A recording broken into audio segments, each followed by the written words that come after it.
अध्याय 6 ध्यान योग।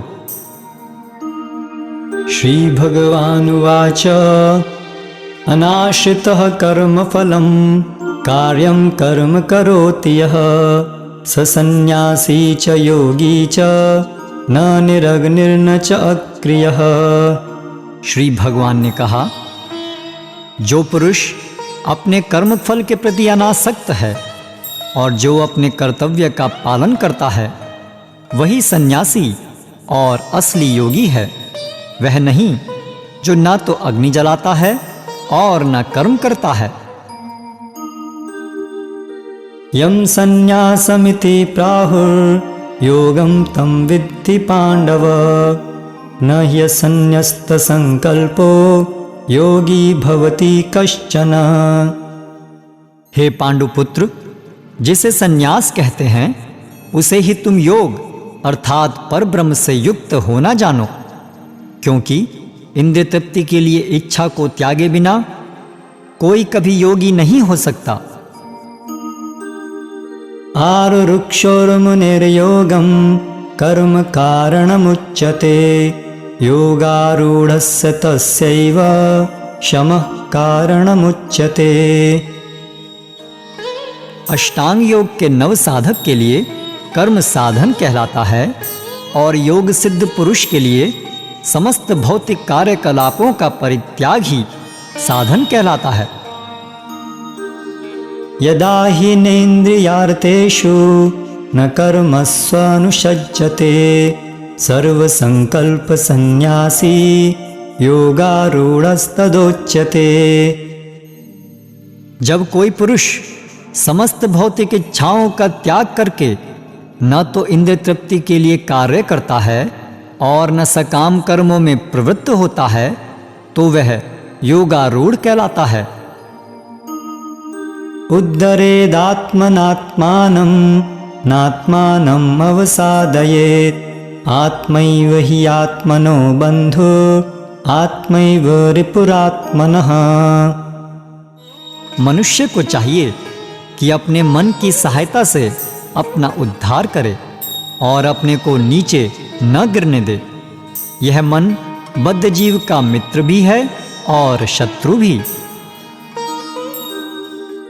बन्धुरात्मात्मनस्तस्य येनात्मैवात्मना जितः अनात्मनस्तु शत्रुत्वे वर्तेतात्मैव शत्रुवत्। जिसने मन को जीत लिया है उसके लिए मन सर्वश्रेष्ठ मित्र है, किंतु जो ऐसा नहीं कर पाया उसके लिए मन सबसे बड़ा शत्रु बना रहेगा। जितात्मनः प्रशान्तस्य परमात्मा समाहितः शीतोष्ण सुख दुखेषु तथा मानापमानयोः।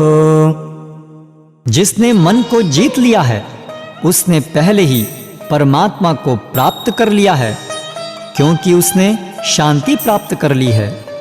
ऐसे पुरुष के लिए सुख दुख, सर्दी गर्मी एवं मान अपमान एक से हैं। ज्ञान विज्ञान तृप्तात्मा कूटस्थो विजितेन्द्रियः युक्त इत्युच्यते योगी समलोष्टाश्मकाञ्चनः। वह व्यक्ति आत्म साक्षात्कार को प्राप्त तथा योगी कहलाता है, जो अपने अर्जित ज्ञान तथा अनुभूति से पूर्णतया संतुष्ट रहता है। ऐसा व्यक्ति अध्यात्म को प्राप्त तथा जितेंद्रिय कहलाता है। वह सभी वस्तुओं को, चाहे वे कंकड़ हों, पत्थर हों या कि सोना, एक समान देखता है। सुहृन्मित्रार्युदासीन मध्यस्थद्वेष्य बन्धुषु साधुष्वपि च पापेषु समबुद्धिर्विशिष्यते। जब मनुष्य निष्कपट हितैषियों, प्रिय मित्रों, तटस्थों, मध्यस्थों, ईर्ष्यालुओं, शत्रुओं तथा मित्रों, पुण्यात्माओं एवं पापियों को समान भाव से देखता है तो वह और भी उन्नत माना जाता है। योगी युञ्जीत सततं आत्मानं रहसि स्थितः एकाकी यत चित्तात्मा निराशीरपरिग्रहः। योगी को चाहिए कि वह सदैव अपने शरीर, मन तथा आत्मा को परमेश्वर में लगाए, एकांत स्थान में रहे और बड़ी सावधानी के साथ अपने मन को वश में करे। उसे समस्त आकांक्षाओं तथा संग्रह भाव की इच्छाओं से मुक्त होना चाहिए। शुचौ देशे प्रतिष्ठाप्य स्थिरम् आसनमात्मनः नात्युच्छ्रितं नातिनीचं चैलाजिनकुशोत्तरम् तत्रैकाग्रं मनः कृत्वा यत चित्तेन्द्रियैक्रियः उपविश्यासने युञ्ज्यात् योगमात्मविशुद्धये।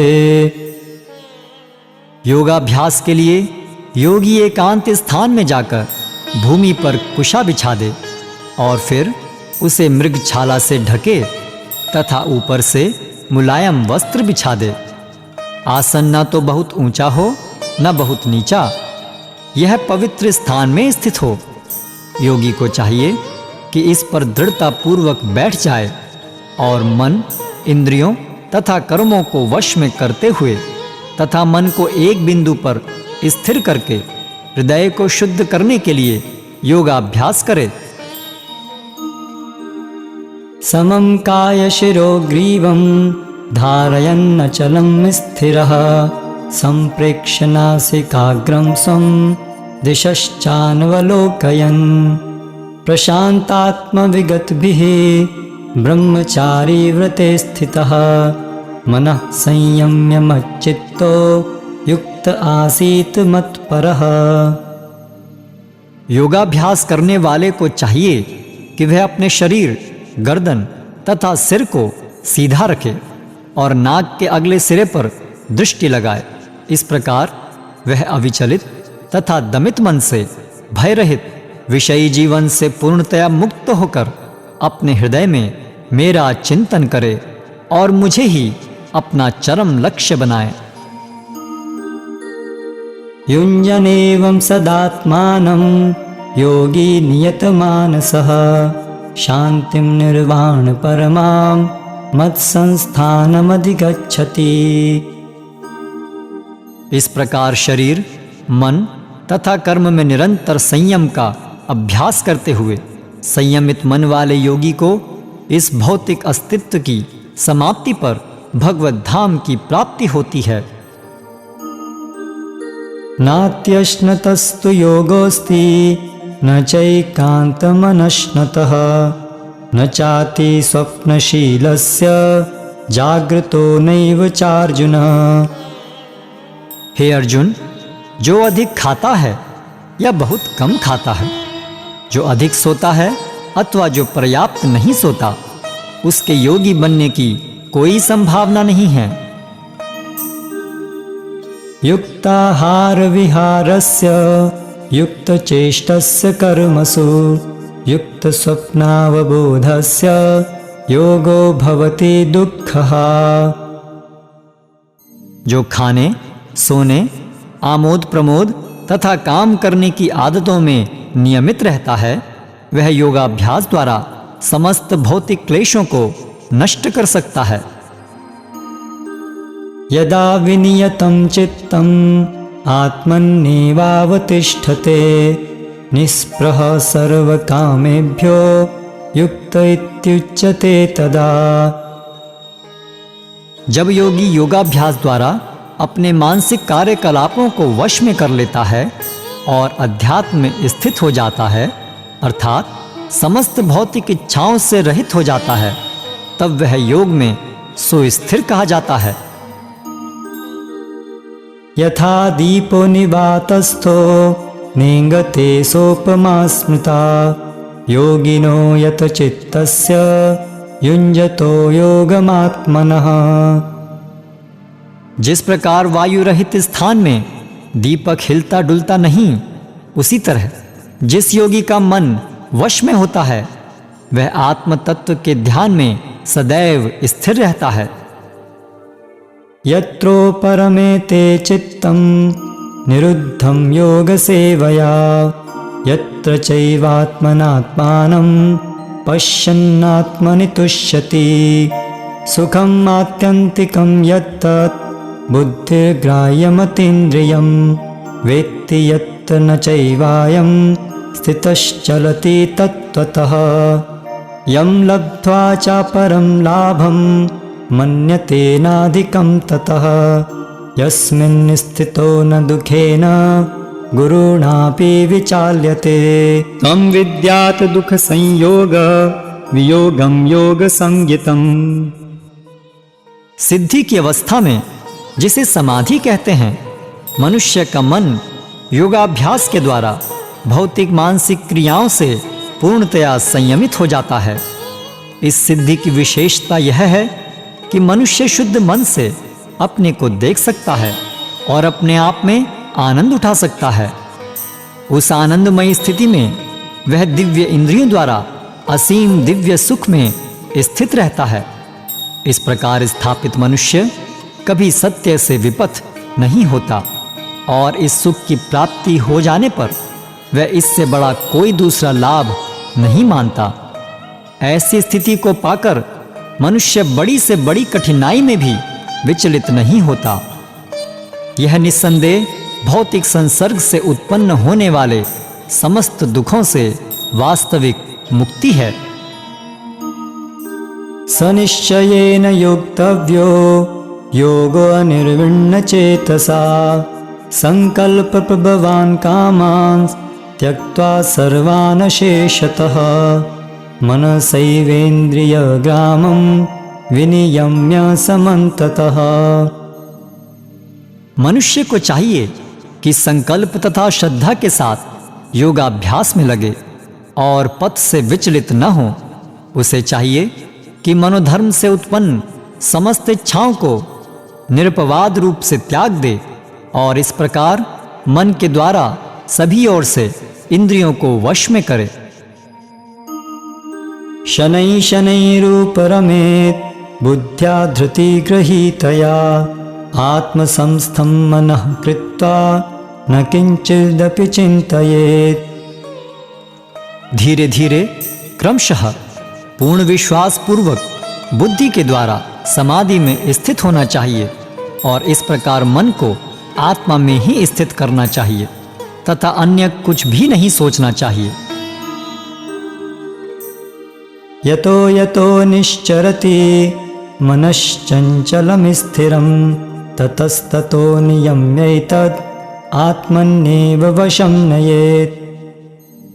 मन अपनी चंचलता तथा अस्थिरता के कारण जहाँ कहीं भी विचरण करता हो, मनुष्य को चाहिए कि उसे वहां से खींचे और अपने वश में लाए। प्रशांत मनसं येनं योगिनं सुखमुत्तमम् उपैति शांत रजसं ब्रह्मभूतमकल्मषम्। जिस योगी का मन मुझ में स्थिर रहता है वह निश्चय ही दिव्य सुख की सर्वोच्च सिद्धि प्राप्त करता है। वह रजोगुण से परे हो जाता है। वह परमात्मा के साथ अपनी गुणात्मक एकता को समझता है और इस प्रकार अपने समस्त विगत कर्मों के फल से निवृत्त हो जाता है। युञ्जन्नेवं सदात्मानं योगी विगतकल्मषः सुखेन ब्रह्म संस्पर्शम् अत्यंतं सुखमश्नुते। इस प्रकार योगाभ्यास में निरंतर लगा रहकर आत्मसंयमी योगी समस्त भौतिक कल्मष से मुक्त हो जाता है और भगवान की दिव्य प्रेमा भक्ति में परम सुख प्राप्त करता है। सर्वभूतस्थमात्मानं सर्वभूतानि चात्मनि ईक्षते योगयुक्तात्मा सर्वत्र समदर्शनः। वास्तविक योगी समस्त जीवों में मुझको तथा मुझ में समस्त जीवों को देखता है। निस्संदेह स्वरूप सिद्ध व्यक्ति मुझ परमेश्वर को सर्वत्र देखता है। यो मां पश्यति सर्वत्र सर्वं च मयि पश्यति तस्याहं न प्रणश्यामि स च मे न प्रणश्यति। जो मुझे सर्वत्र देखता है और सब कुछ मुझ में देखता है, उसके लिए न तो मैं कभी अदृश्य होता हूं और न वह मेरे लिए अदृश्य होता है। सर्वभूतस्थितं यो मां भजत्येकत्वमास्थितः सर्वथा वर्तमानोऽपि स योगी मयि वर्तते। जो योगी मुझे तथा परमात्मा को अभिन्न जानते हुए परमात्मा की भक्ति पूर्वक सेवा करता है, वह हर प्रकार से मुझ में सदैव स्थित रहता है। आत्मौपम्येन सर्वत्र समं पश्यति यो अर्जुन सुखं वा यदि वा दुःखं स योगी परमो मतः। हे अर्जुन, वह पूर्ण योगी है जो अपनी तुलना से समस्त प्राणियों की उनके सुखों तथा दुखों में वास्तविक समानता का दर्शन करता है। अर्जुन उवाच योऽयं योगस्त्वया प्रोक्तः साम्येन मधुसूदन एतस्याहं न पश्यामि चञ्चलत्वात् स्थितिं स्थिराम्। अर्जुन ने कहा, हे मधुसूदन, आपने जिस योग पद्धति का संक्षेप में वर्णन किया है वह मेरे लिए अव्यवहारिक तथा असहनीय है, क्योंकि मन चंचल तथा अस्थिर है। चंचलं हि मनः कृष्ण प्रमाथि बलवत्तृडं तस्याहं निग्रहं मन्ये वायोरिव सुदुष्करम्। हे कृष्ण, चूंकि मन चंचल, उच्छृंखल, हठीला तथा अत्यंत बलवान है, अतः मुझे इसे वश में करना वायु को वश में करने से भी अधिक कठिन लगता है। श्री भगवानुवाच असंशयं महाबाहो मनो दुर्निग्रहं चलम् अभ्यासेन तु कौन्तेय वैराग्येण च गृह्यते। भगवान श्री कृष्ण ने कहा, हे महाबाहु कुंती पुत्र, निस्संदेह चंचल मन को वश में करना अत्यंत कठिन है, किंतु उपयुक्त अभ्यास द्वारा तथा व्यक्ति द्वारा ऐसा संभव है। असंयतात्मना योगो दुष्प्राप इति मे मतिः वश्यात्मना तु यतता शक्यो वाप्तुमुपायतः। जिसका मन उच्छृंखल है उसके लिए आत्म साक्षात्कार कठिन कार्य होता है, किंतु जिसका मन संयमित है और जो समुचित उपाय करता है उसकी सफलता ध्रुव है, ऐसा मेरा मत है। अर्जुन उवाच अयति हि श्रद्धयोपेतो योगात् चलितमानसः अप्राप्य योग संसिद्धिं काम गतिं कृष्ण गच्छति। अर्जुन ने कहा, हे कृष्ण, उस असफल योगी की गति क्या है जो प्रारंभ में श्रद्धापूर्वक आत्म साक्षात्कार की विधि ग्रहण करता है, किंतु बाद में भौतिकता के कारण उससे विचलित हो जाता है और योग सिद्धि को प्राप्त नहीं कर पाता। कश्चिन्नो भय विभ्रष्ट छिन्नाभ्रमिव नश्यति अप्रतिष्ठो महाबाहो विमूढ़ो ब्रह्मणः पथि। हे महाबाहु कृष्ण, क्या ब्रह्म प्राप्ति के मार्ग से भ्रष्ट ऐसा व्यक्ति आध्यात्मिक तथा भौतिक दोनों ही सफलताओं से च्युत नहीं होता और छिन्न भिन्न बादल की भांति विनष्ट नहीं हो जाता, जिसके फलस्वरूप उसके लिए किसी लोक में कोई स्थान नहीं रहता। एतन्मे संशयं कृष्ण छेत्तुम् अर्हस्य शेषतः तदन्यः संशयस्यास्य छेत्ता नायुपपद्यते। हे कृष्ण, यही मेरा संदेह है और मैं आपसे इसे पूर्णतया दूर करने की प्रार्थना कर रहा हूं। आपके अतिरिक्त अन्य कोई ऐसा नहीं है जो इस संदेह को नष्ट कर सके। श्रीभगवानुवाच पार्थ नैवेह नामुत्र विनाशस्तस्य विद्यते नहि कल्याणकृत् कश्चित् दुर्गतिं तात गच्छति। भगवान ने कहा, हे प्रथापुत्र, कल्याण कार्यों में निरत योगी का न तो इस लोक में और न परलोक में ही विनाश होता है। हे मित्र, भलाई करने वाला कभी बुराई से पराजित नहीं होता। प्राप्य पुण्यकृतां लोकान् उषित्वा शाश्वती समा शुचिनां श्रीमतां गेहे योगभ्रष्टोऽभिजायते। असफल योगी पवित्र आत्माओं के लोकों में अनेकानेक वर्षों तक भोग करने के बाद या तो सदाचारी पुरुषों के परिवार में या कि धनवानों के कुल में जन्म लेता है। अथवा योगिनामेव कुले भवति धीमताम् एतद्धि दुर्लभतरं लोके जन्म यदीदृशम्। अथवा यदि दीर्घ काल तक योग करने के बाद असफल रहे तो वह ऐसे योगियों के कुल में जन्म लेता है जो अति बुद्धिमान हैं। निश्चय ही इस संसार में ऐसा जन्म दुर्लभ है। तत्र तं बुद्धि संयोगं लभते पौरवदेहिकं यतते च ततो भूयः संसिद्धौ कुरुनंदन। हे कुरुनंदन, ऐसा जन्म पाकर वह अपने पूर्व जन्म की दैवी चेतना को पुनः प्राप्त करता है और पूर्ण सफलता प्राप्त करने के उद्देश्य से वह आगे उन्नति करने का प्रयास करता है। पूर्वाभ्यासेन तेनैव ह्रियते यवशोऽपि सः जिज्ञासुरपि योगस्य शब्द ब्रह्माति वर्तते। अपने पूर्व जन्म की दैवी चेतना से वह न चाहते हुए भी स्वतः योग के नियमों की ओर आकर्षित होता है। ऐसा जिज्ञासु योगी शास्त्रों के अनुष्ठानों से परे स्थित होता है। प्रयत्नाद्यतमानस्तु योगी संशुद्धि किल्बिषः अनेक जन्म संसिद्धः ततो याति परां गतिम्।